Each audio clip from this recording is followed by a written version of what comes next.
Hello everyone, welcome to our channel, and let's see how we can fix crashing in Valorant. Start by locating the Valorant icon, right-clicking it, and accessing its properties.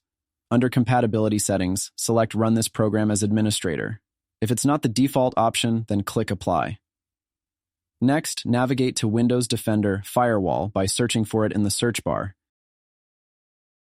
and find Allow an app or feature through Windows Firewall, clicking Change Settings.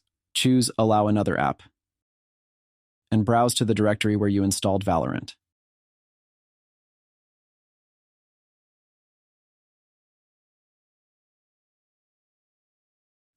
Add Valorant as an exception.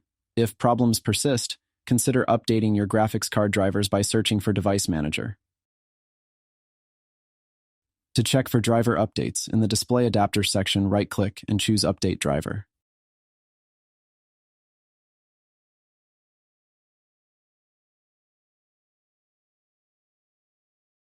I hope this video was helpful.